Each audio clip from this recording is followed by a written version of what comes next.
then here you have Chad Mason tell Judge Carol Weimer, I took possession of the dash camera by myself. So you asked the question is, where is the body cam? Where's the body cam? Where's the body cam when Chad Mason, Officer Chad Mason, made contact with the dash camera and handled the dash camera? I mean, visibly, I have a body cam. Where's his body cam on the scene? I have a body cam. I have a body cam where Chad Mason is visibly wearing a body cam. And the question is, where is the body cam when he handled the dash camera? Before we play this video, I want to skip this video real quick. Okay. I want to go to, just dive into the body cam where Chad Mason on the scene says the wire is cut. And I want this community. That's a very interesting video, by the way. It's a very disturbing video. And I want this community to really absorb what's really happening here. Take a hard look at what Chad Mason says, at the reaction of the other officers, when Chad Mason just comes out and he says, the wire is cut. Yeah, but the wire's cut. I'm hungry. Are you hungry? I'm starving. I'm starving. And then go back and listen to what Chad Mason tell Judge Carol Weimer about violating department policy, about taking the dash camera back to his car, downloading the whole thing, sitting on it for 2 days, and then 2 days later getting a warrant, and then give it to digital forensic. You know why it's a weird interaction? The problem here is you have a dash camera that has no audio today, a dash camera that is cut. Well, it has audio. It has audio. But they've concealed it. I mean, digital forensic says there's audio. Zymus says there is audio. Let's watch. I think Robert Drum says there's audio. Robert Drum says there is audio. He said there's audio. So where's the audio? Where is the audio? To the point that you were just making, Yeah. You were talking about how odd this scene that you're going to play for us. Yeah. For a group of officers to be standing there, and they're all trying to figure out, did the car come this way? Did the other SUV hit that way? How did this accident happen? They're trying to figure it out, and they're all so into it. They're into the topic of how did this accident happen? Where was the impact? How did the car end up here? How did the other one end up there? And then someone says, one of the officers says, there's a dash cam. And Chad Mason's reaction is, yeah, but the wire's cut. I don't know if it was cut now or before. As if it's irrelevant. As if the dash camera is not even relevant. No. What's really odd is when he says that, how everybody gets quiet. Nobody says, well, let me go check. I mean, wouldn't that be the normal? We know that you find out that they left him by himself dealing with this dash camera. Look, does that make sense to you? We know that Chad Mason reached into the car without a warrant, reached into the car, took this dash cam, plugged it into his laptop, and did what he did with the files, right? That's what he said. So he said that. I have the audio where he said that. So if that's what he did, why did he not do it right there and then when someone said there's a dash cam? Why did he do it by himself? Why did he do it by himself? Why did the other officer let him do it by himself? Where's his body cam when he took this dash camera? I mean, visibly you can see him wearing a body cam. And the question is, Commonwealth Amy Ashworth should come out with the body cam where Chad Mason handled the dash camera. She's not going to do it because... she's going to have to do it. Because we know what Chad Mason did to this dash camera. We know. We know he removed the audio. He cut the wire. He cut the wire. We know he removed the audio. Okay? And digital forensics came in to clean up the mess. To basically put it on paper that, we did follow... We're going to hear what Zymus says today. Because, you look at Zymus. What does she do? She wants to tell this community, she wants to tell the courts that if in the moment a lawyer says, did you follow department policy with digital forensics? Okay? Did you follow policy? The police department wants to tell us that, yes, we took it to forensics. They took an image copy of it, okay? And digital forensics did what they normally do with digital evidence, right? That's what they want to say. And it's a cover-up. You know what I mean? It's a cover-up. Because the police department wants to tell us the police department wants to tell us, yes, we took this camera to digital forensics. We followed the protocol just to have it on paper. Just to have it on paper. Just to have it on paper. That, yes, digital forensics went through this camera and did the routine process of handling digital evidence. But the files that are on evidence.com are the files that Chad Mason uploaded without audio. I mean, how does it even make any sense that you have Chad Mason is the one that uploads the dash camera up to the server, and then you find out that Zymus tells you? Why isn't Zymus doing it? Why isn't Zymus doing it? And why is she contacting Davis?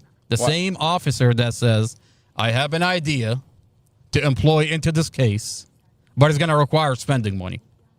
Is she telling him, hey, the audio is here, and your officer, Chad Mason, uploaded it without audio. He fucked around. And he tells her, don't worry about it. Casey Stephen, the lawyer, is in our pocket. Is never going to ask. The case is sealed. No one is going to find out. I mean, isn't that what they were going to do? Mustafa was going to go to trial in December. Absolutely. No one looked at the dash camera. No one looked at the vehicle. No one got the original data recorder from the SUV that would show the steering angle. I mean, you want to talk about, in general, let's talk about a car accident. Okay?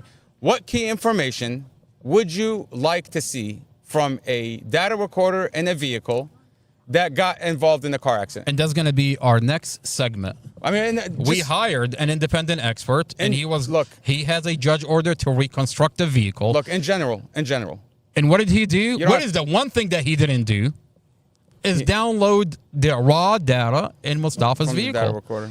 And the raw data, he got the PDF file, which is missing the steering angle from Mustafa's vehicle and the SUV. I mean, look, as a regular Joe Schmo, okay, someone that doesn't know anything about cars, someone that doesn't know anything about accidents, if I told you two cars collided and you want to find out how did this accident happen, what would be the key things you're going to look for? The steering angle. I mean, I'm going to ask, especially when I'm going to ask gas pedal, brake pedal, steering angle. I mean, isn't that what you want? They omitted. I mean, they gave the independent expert a PDF without the steering angle. Now, how? I mean, we're going to go, by the way, I have a body cam where the independent expert, we paid $5,000 to go. There's a judge order to go and reconstruct the vehicle accident. We paid $5,000 for an independent expert, and I have a body cam that is so disturbing. When you watch this body cam, you're going to see what is going on in the case of Mustafa Al-Jazari. You have an independent expert that has a judge order to reconstruct a vehicle. By the way, the vehicle that police admit had brake failure. The police admit. There's a body cam where the police and you got an expert after that. After that. The same officer that falsified Mustafa's statements, Robert Drum, is on scene telling the independent expert, Prosecutor Sarah Sami said, you cannot touch the vehicle, Mustafa's vehicle. You cannot touch the SUV.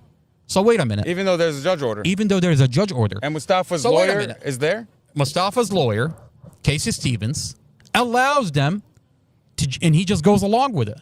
I mean, how could you reconstruct a vehicle accident if he's not touching the vehicle? A lawyer that you paid $47,000 to? A lawyer that I paid $47,000 to. So you paid $47,000. And the bare minimum he could have done right there on that. It's pushed back.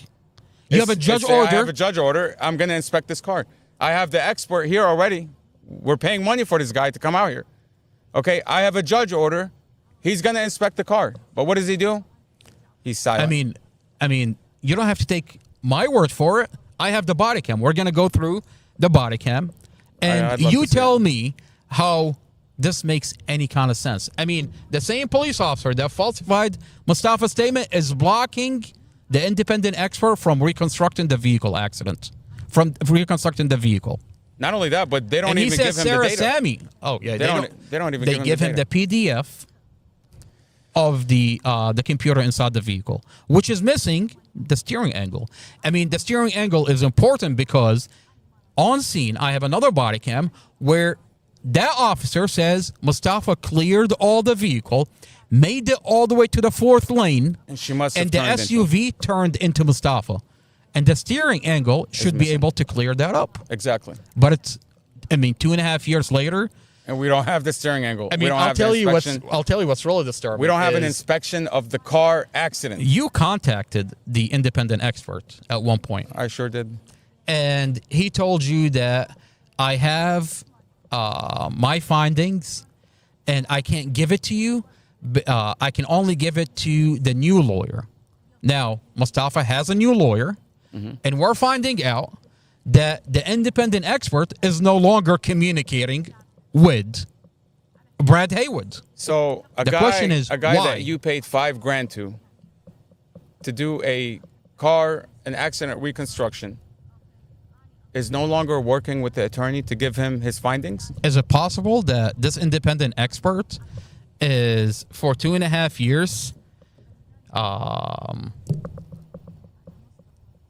is covering up for the police department? I mean, you don't find it weird that the police say there's brake failure So you hire an independent expert, and he's not allowed to and check? now the independent expert doesn't want to reconstruct the vehicle? He doesn't want to talk? I mean, wait a minute. When you find out the background of this independent expert, he used to be a Virginia State Police, retired from Virginia State Police.